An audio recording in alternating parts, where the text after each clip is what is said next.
जय मसी फेरि पनि तपाईहरुको अगाडि म एउटा एक्जाम्पल राखिरहेको छु है त। जिममा जानुहुन्छ है, तपाईहरु जिममा किन जानुहुन्छ? जिममा तपाईहरु वेट लस गर्नु जानुहुन्छ, हेल्थलाई मेन्टेन गर्नु जानुहुन्छ हैन। त्यसरी तपाईले माइन्डमा तपाईले सेटअप गर्नु भएको हुन्छ अनि तपाईहरुले क्लियर तपाईहरुको दिमागमा क्लियर सेटअप गर्नु भएको हुन्छ अनि त्यो चाहिँ सेटअप गर्दै गर्नुहुँदा तपाईले त्यो कुरालाई तपाईले फोकस पनि गर्नुहुन्छ है। जब तपाईले यहाँ राख्नुहुन्छ सेट गर्नुहुन्छ त्यहाँदेखि तपाईहरुले फोकस गर्नु थाल्नुहुन्छ है त।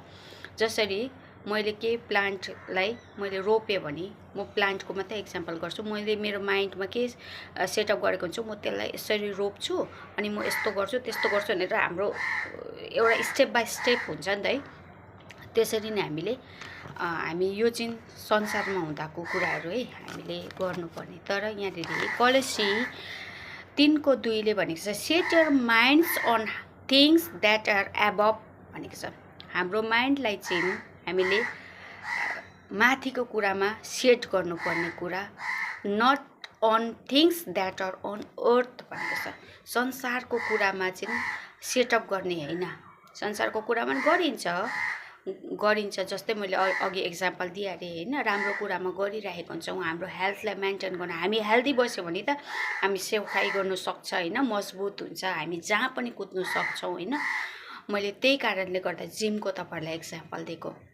त्यसले गर्दा जहिले पनि हाम्रो माइन्डलाई सेट गर्दा फेरि चाहिँ कुन कुरामा हामीले सेटिङ गर्दैछ अनि त्यो सेट गर्दै गरेको कुरामा चाहिँ फ्रुटफुल पनि हुनुपर्छ। प्लस त्यो फ्रुटफुल भनेपछि त्यसबाट फलदायक हुनुपर्छ, त्यसबाट केही कुरा उत्पन्न हुनुपर्छ। त्यहाँदेखि हामीले त्यो सेट गर्दै गरेको कुरा चाहिँ त्यतिकै सेटिङ गरेर भनेर छोड्ने हैन, त्यसलाई फोकस गर्नुपर्छ।